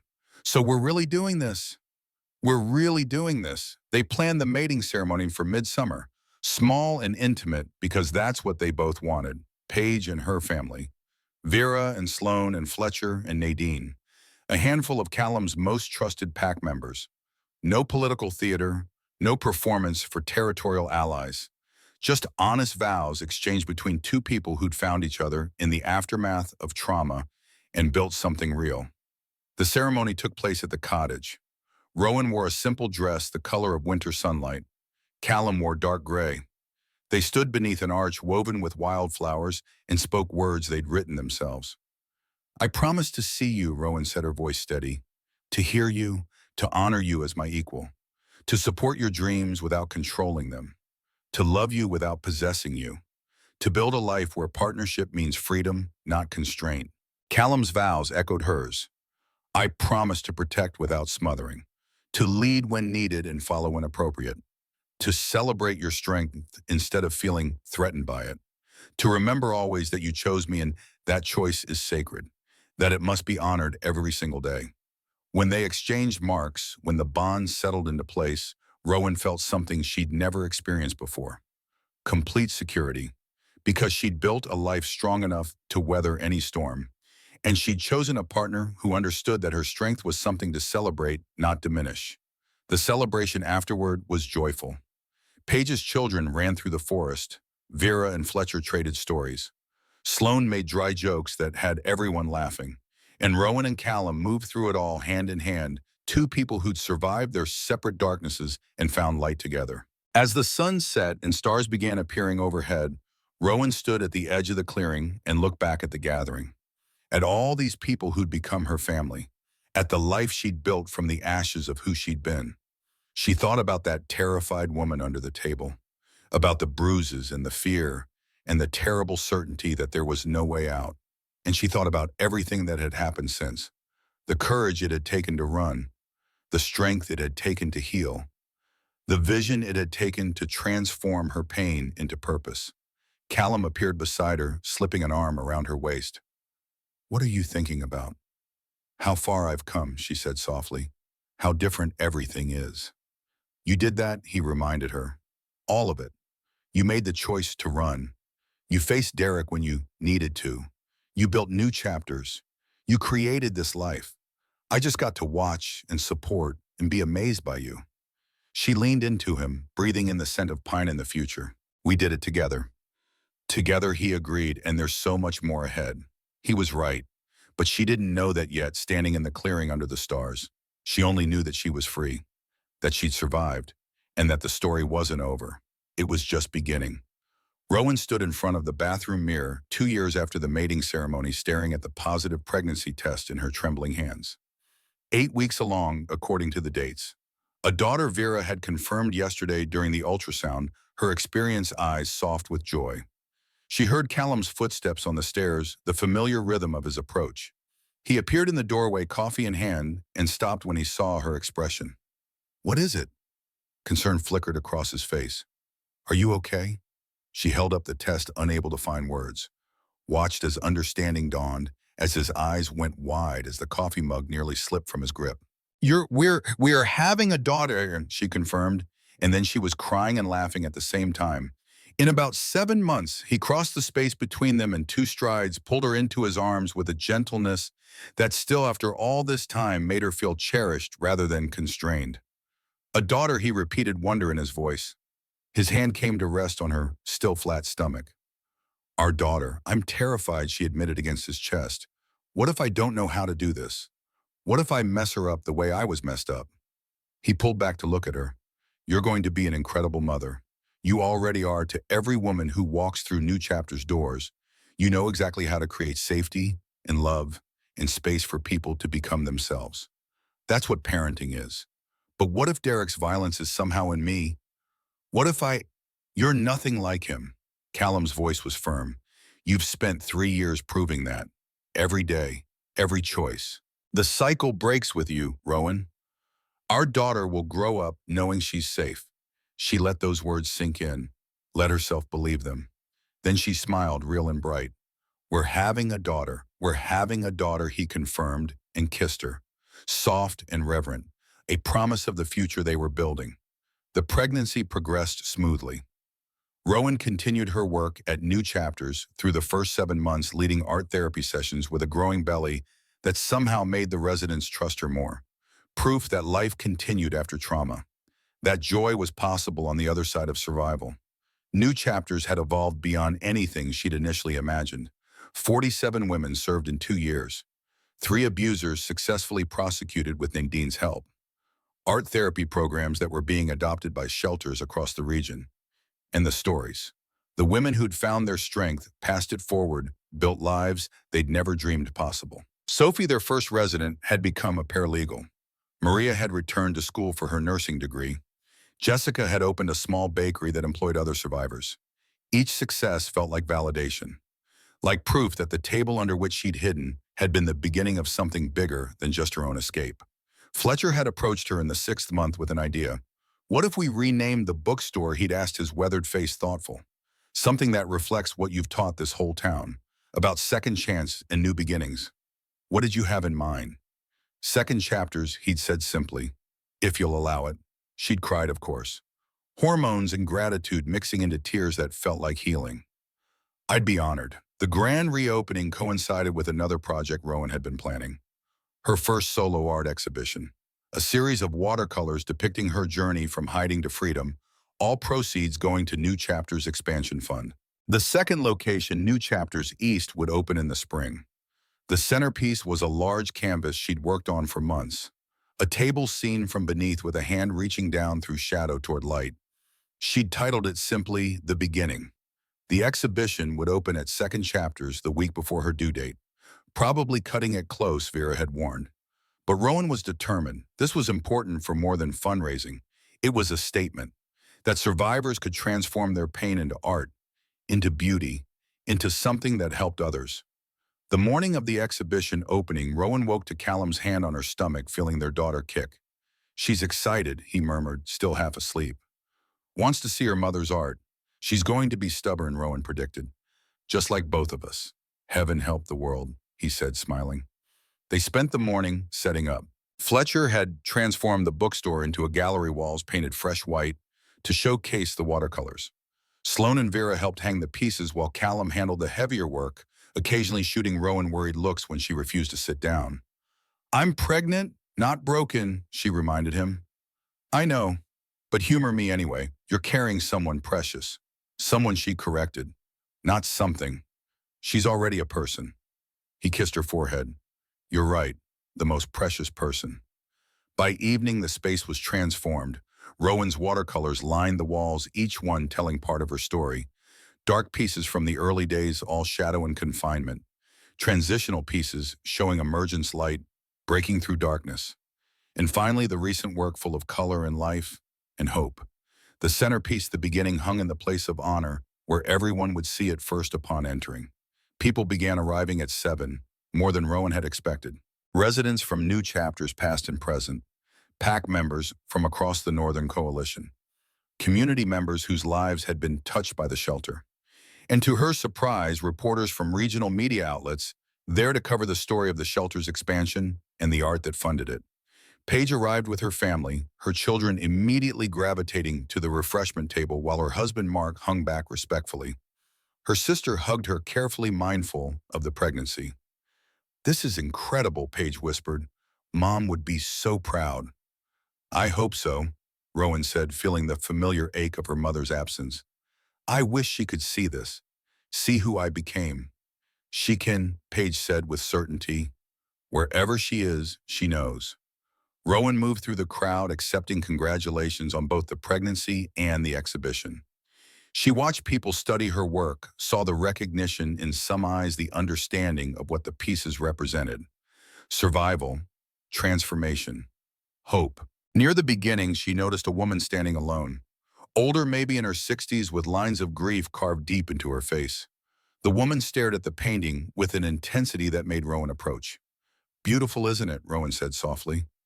The woman turned and Rowan saw tears tracking down her weathered cheeks. It's my son's story, she said.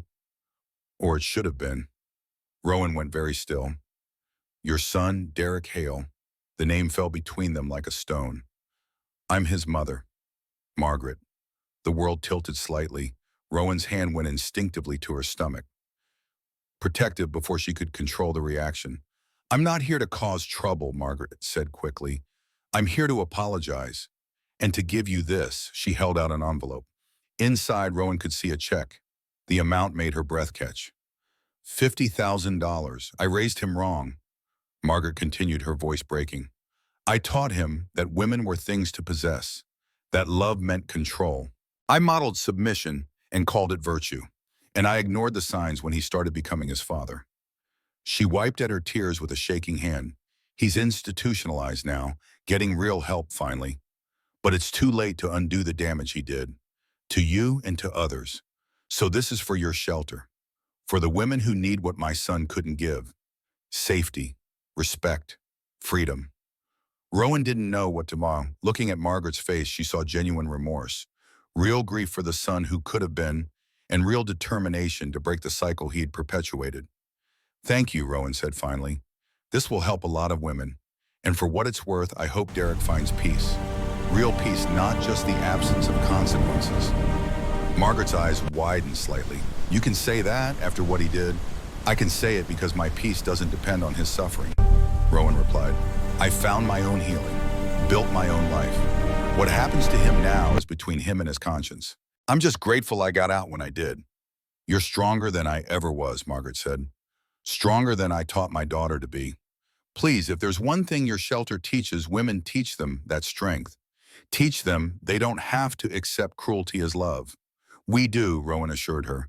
Every single day. After Margaret left, Rowan stood for a moment processing the encounter. Callum appeared at her elbow, his presence grounding. You okay? He asked quietly. She nodded. That was Derek's mother. She donated $50,000 to new chapters. His eyebrows rose. That's unexpected. She's trying to break the cycle, Rowan said. Make amends for raising him wrong. I think I understand that now. The need to transform pain into something useful. It's what I've been doing all along. The crowd had grown larger. Fletcher called for attention, introduced Rowan as the artist and founder of New Chapters. Asked if she'd say a few words. Rowan hadn't planned a speech. Standing there 8 months pregnant, surrounded by people whose lives intersected with hers, in countless ways she found words coming. 3 years ago, she began, I hid under a table at a pack convergence. I was bleeding and terrified and convinced I had nowhere to go. I'd spent 3 years in a marriage that had slowly eroded everything I thought I was. My confidence, my dreams, my sense of worth. The room had gone completely quiet.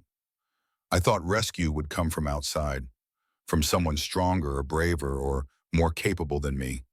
And when I found Alpha Blackwood that night, I thought that's what was happening, that he would save me. She looked at Callum standing at the edge of the crowd. But that's not what happened. He didn't save me. He gave me something more valuable. He gave me space to save myself, resources to build a new life, support without control, protection without possession. And most importantly, he believed I was strong enough to do the hard work of healing. She gestured to the paintings around them. These pieces tell that story, not of rescue, but of transformation, of a woman who chose herself, who faced her abuser and set boundaries, who built something meaningful from the ashes of who she'd been. Her hand rested on her stomach. And now I'm about to become a mother, and I'm terrified, because I know what bad parenting looks like. I know how damage gets passed down through generations, but I also know something else.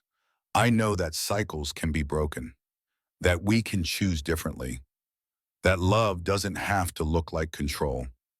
She looked around at the faces watching her, at the New Chapters residents who'd found their own strength, at Vera and Sloan and Fletcher and Nadine who'd helped her build something that mattered. To every woman hiding right now thinking there's no way out, I want you to know this, you have power, more than you realize. And when you're ready to use it, there are people waiting to support you. Not to save you, but to stand beside you while you save yourself. She pointed to the beginning. That table represents the moment I chose life over survival, freedom over safety, myself over his approval. And it's the same choice I make every day, the same choice available to anyone who needs it. The applause started slowly, then built. Rowan barely heard it. She was looking at the faces of women who understood, who'd lived their own versions of hiding and emerging, who knew exactly what these paintings meant. After the formal remarks, people circulated, examined the art more closely, asked questions. Several pieces sold immediately, the money earmarked for New Chapters East. A young woman approached Rowan near the end of the evening. Sophie, now 27, carried herself with newfound confidence that made her seem older. Nervous energy still flickered in her eyes, tempered by strength. I was your first resident, she said, at New Chapters, 2 years ago. Rowan remembered her. The terrified young woman who touched the table like a talisman. Of course. How are you? Sophie's face transformed with a smile. I'm good. Really good. I got my degree. I'm working as a paralegal now, actually helping Nadine with some of the New Chapters cases. And I'm here because I wanted you to know that what you built, what you taught me, it changed my life. She pulled out a small velvet box. This is for your daughter, my grandmother's necklace. It's not much, but it's been passed down through 3 generations of strong women. I want her to have it, so she knows she comes from strength. Rowan's eyes filled with tears. The pregnancy hormones made her cry easily, but this was more than that. This was the embodiment of everything she'd hoped New Chapters would accomplish. Women finding strength, passing it forward, building a legacy of survival and thriving. I can't accept this. Rowan started, but Sophie pressed the box into her hands. Please, you gave me my life back. This is just a symbol, but maybe it'll remind her someday that women save each other, that we're stronger together. After Sophie left, Rowan opened the box. Inside was a delicate silver necklace with a small pendant shaped like a tree roots visible beneath the branches. Growth from deep foundations, strength that weathered storms. She showed it to Callum when he found her sitting in the back corner, feet aching, exhausted but glowing. Our daughter's first gift, she said, from a woman who found her own strength. He sat beside her, pulled her close. You did that. You built something that changed her life. We did that, she corrected. This was never just me, Callum. It was all of us. You and Vera and Sloan and Fletcher and every person who believed that survivors deserve support, not pity. Still, he said, you were the vision, the heart, the proof that transformation is possible. The exhibition ran for 2 weeks. By the end, they'd raised over $200,000 for new chapters, including Margaret's donation, enough to fully fund the second location and establish an endowment for ongoing operations. And exactly 1 week after the exhibition closed, Rowan went into labor. It happened fast. One moment she was organizing files in her home office, the next her water broke and contractions were hitting hard and regular. Callum, to his credit, managed to mostly hide his panic as he got her into the car and called Vera. The birthing center was ready. Vera had prepared everything weeks ago, knowing Rowan wanted a natural birth in a calm environment, not a sterile hospital. The room had soft lighting, comfortable furnishings, and most importantly, no memories of trauma attached to it. Labor was intense, harder than Rowan had imagined, and she'd known it wouldn't be easy. But through it all, Callum stayed beside her, held her hand when she needed anchor, gave her space when she needed to focus, reminded her to breathe when pain threatened to overwhelm. You can do this, he kept saying. You're the strongest person I know. You can do anything. And she believed him, because he'd spent 3 years proving it was true. Their daughter was born just after dawn, 8 pounds, 3 ounces, hair so pale it looked white even in the dim birthing room light, eyes the color of winter storms inherited from Callum, lungs that announced her arrival with impressive volume. She's perfect, Vera said, placing the baby on Rowan's chest. Absolutely perfect. Rowan looked down at this tiny person she'd grown. This daughter who would never know what it felt like to be afraid in her own home. Who would grow up with a father who modeled respect and a mother who'd fought her way free? Who would learn that strength wasn't about control, but about knowing when to ask for help? Hello, Sophia, she whispered the name they'd chosen weeks ago. Welcome to your life. Callum's hand rested on their daughter's back, tears tracking down his face. She's so small. She'll grow, Rowan said, into someone strong and brave and kind, because that's who we'll teach her to be. They spent the first day in the birthing center, just the 3 of them learning to be a family. Sloan stopped by briefly, took one look at the baby, and got uncharacteristically misty-eyed. Paige came with her children, who stared at their new cousin with wonder. Fletcher brought books about parenting, because of course he did. And through it all, Rowan marveled at how different this felt from everything she'd imagined during her marriage to Derek. Back then, she'd avoided even thinking about children. Couldn't imagine bringing a child into that environment of fear and control. But this was different. This was a child born into love and safety, into a home where partnership meant equality, where protection didn't mean possession, where she would grow up seeing her mother as strong, not broken, seeing her father as respectful, not domineering. The first weeks were exhausting in ways Rowan hadn't anticipated. Sophia had her own schedule and it didn't align with anyone else's. But even in the exhaustion, Rowan found joy. In Callum changing diapers at 3 a.m. while singing off key lullabies. In the way Sophia would quiet when she heard her mother's voice. In the simple fact that she could be tired and overwhelmed and ask for help without fear of judgment. When Sophia was 6 weeks old, they brought her to new chapters for the first time. The residents gathered around, cooing over the baby, asking if they could hold her. And Rowan said yes, watching these women who were rebuilding their lives cradle her daughter with such gentleness. She's lucky, one of the residents said. A young woman named Maria who'd arrived 3 weeks ago with 2 black eyes and a fierce determination to escape. To grow up in a house where love is safe, she is, Rowan agreed. And my job is to make sure she never takes that safety for granted. That she grows up knowing how to recognize real love from control disguised as care. By the time Sophia was 3 months old, the rhythm of their lives had settled into something sustainable. Rowan had returned to work part-time, bringing Sophia with her to the office. The baby became a fixture at new chapters passed between residents who found comfort in caring for someone so innocent and pure. Second chapters thrived. Fletcher had hired 2 additional staff members to handle the increased traffic. The bookstore had become a community hub, hosting reading groups and workshops and serving as an unofficial satellite location for new chapters outreach. And throughout it all, Rowan painted. Naptime paintings, she called them, quick watercolors done while Sophia slept. She was working on a new series about the women she'd met at New Chapters. Their faces, their strength, their stories of survival and transformation. Then on an ordinary afternoon when Sophia was 14 weeks old, everything almost shattered. Rowan was at New Chapters leading an art therapy session with Sophia sleeping in a carrier against her chest. The session was winding down when Sloane appeared in the doorway. Her expression made Rowan's blood run cold. "We need to talk," Sloane said. Privately. They moved to Rowan's office. Sloane closed the door. "Derek escaped," she said without preamble, "from the psychiatric facility. 3 hours ago, they're still searching for him, but Rowan's arms tightened protectively around Sophia. "He's coming here. We don't know that. But Callum's on his way. I've got additional security on site. And Nadine's already filed emergency motions with the court. Has he contacted anyone, made threats? Not that we know of. But his therapist reported that he's been fixated on you. On the baby. On the idea that you stole his family and built a new one." Fear coiled in Rowan's stomach. The old familiar fear that said Derek was danger incarnate. But then something else rose up.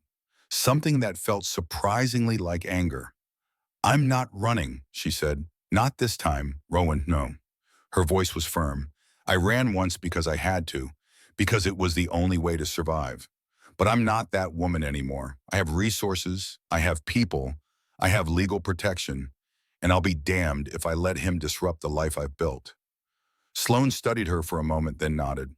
"Okay, but we do this smart. Controlled environment. Backup ready. You don't face him alone."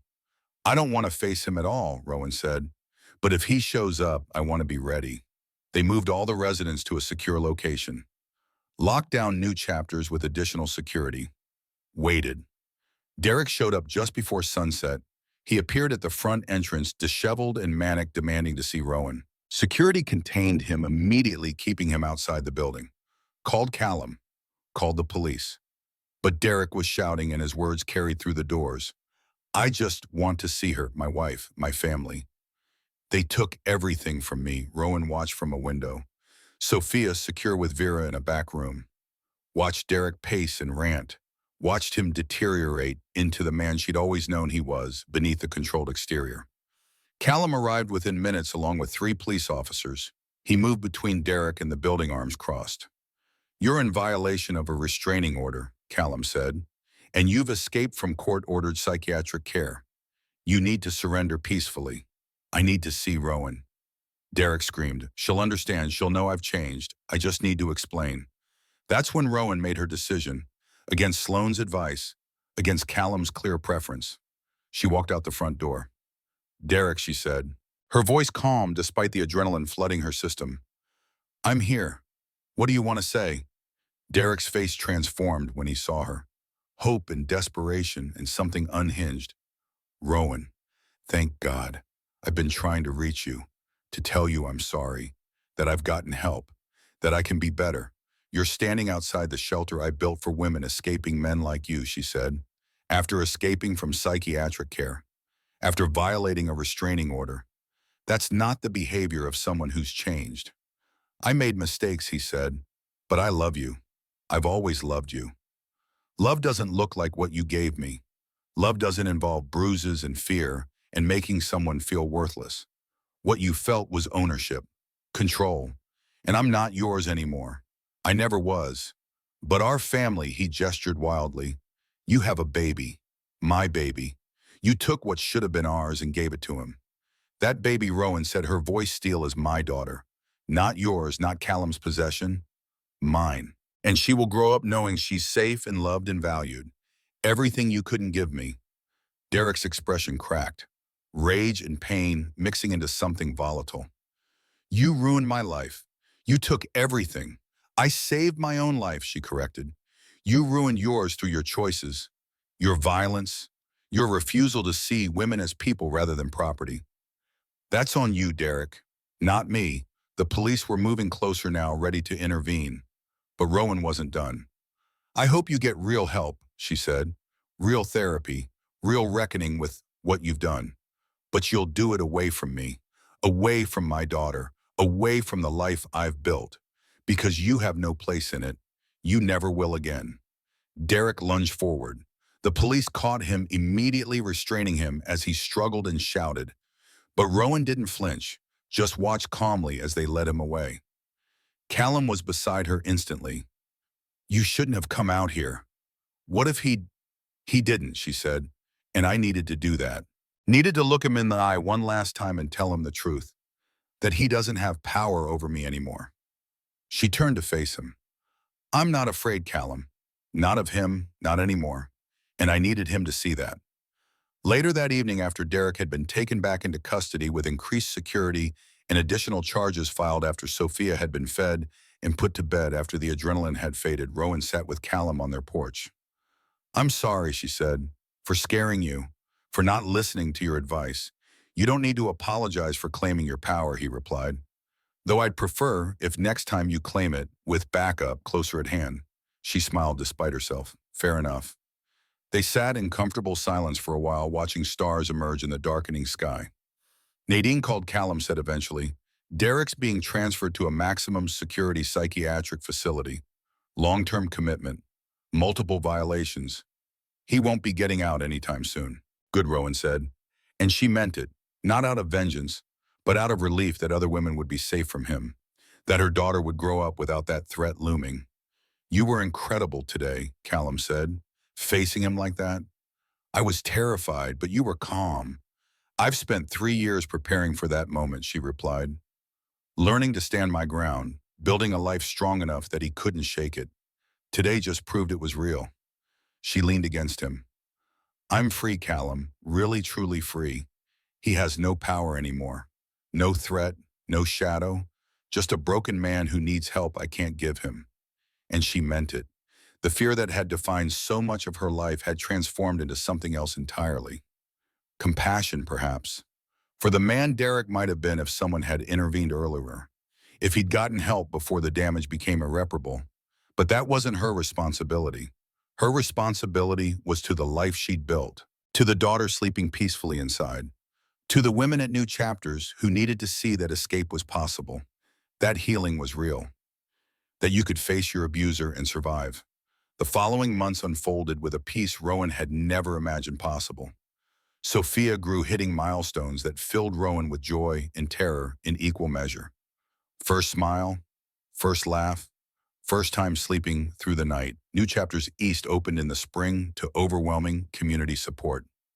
The second location allowed them to serve an additional 40 women annually.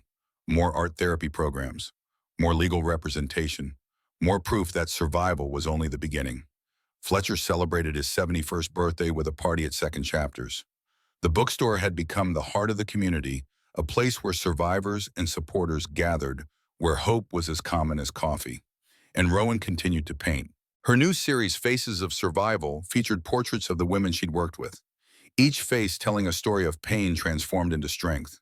The series would debut the following year, with all proceeds going to open a third New Chapters location. One afternoon when Sophia was 8 months old, Rowan was teaching her daughter to paint. Well, teaching was generous. Mostly it involved letting Sophia smack her chubby hands into watercolors and giggle at the mess.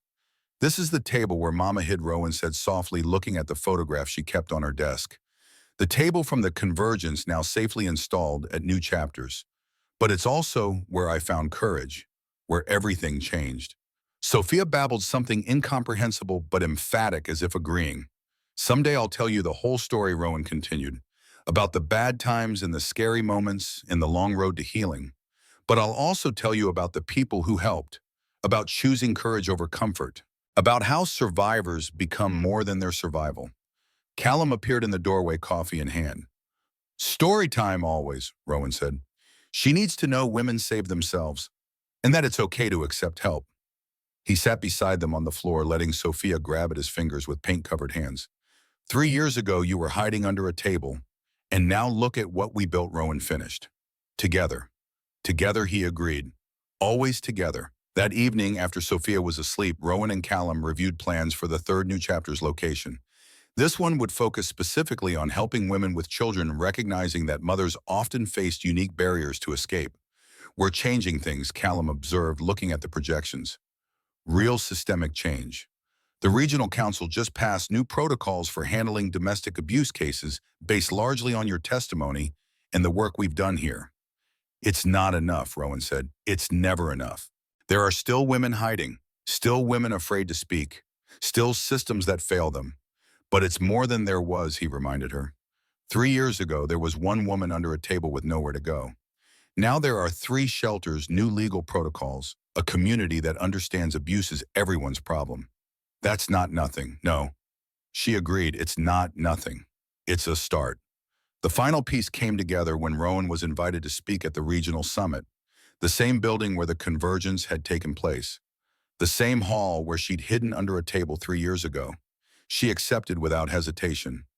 The night of the summit, Rowan stood at the podium looking out at the faces watching her.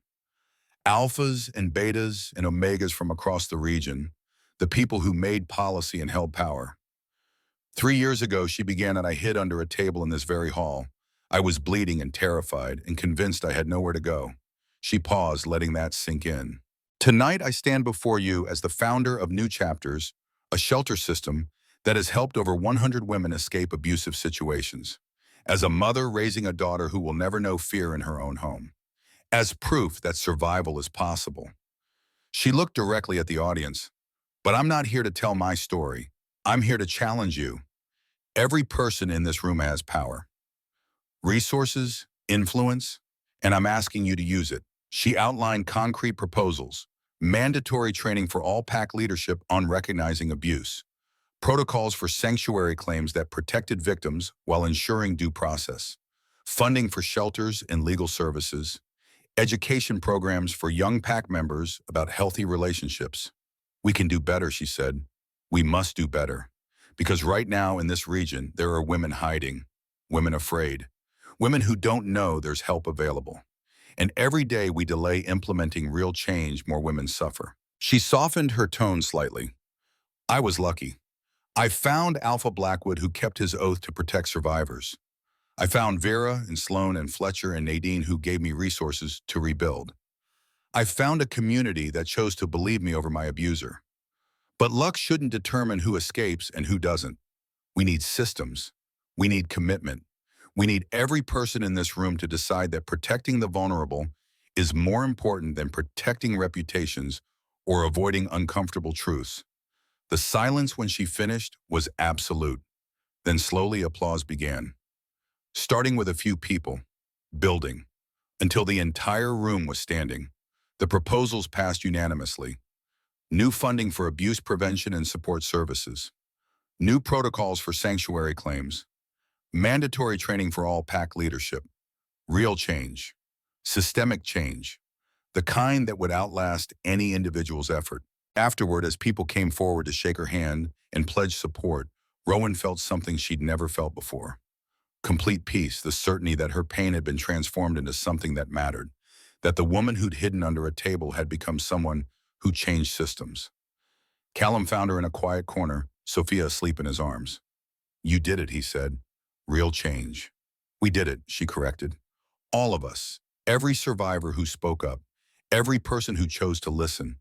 Every system we challenged until it broke and rebuilt itself better. She took Sophia from his arms, looked down at her sleeping daughter.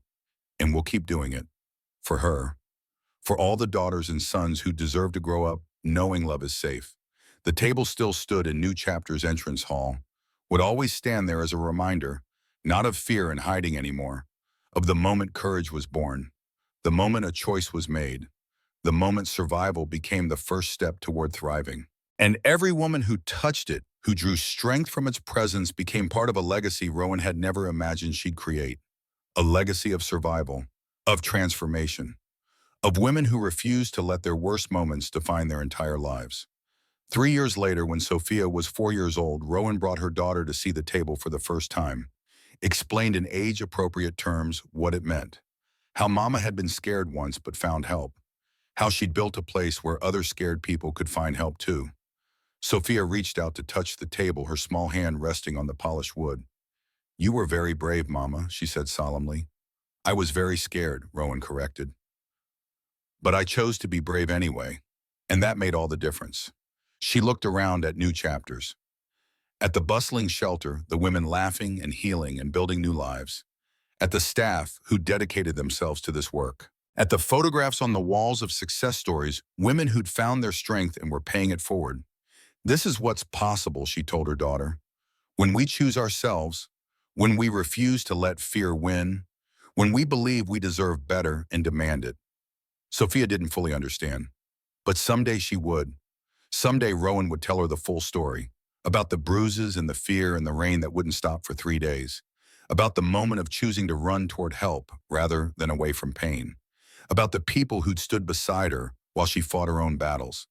And Sophia would grow up knowing she came from strength, from a mother who'd survived impossible things and built something beautiful from the ruins. The rain had stopped years ago, the bruises had faded, the fear had transformed into something else entirely, something powerful and purposeful and pure.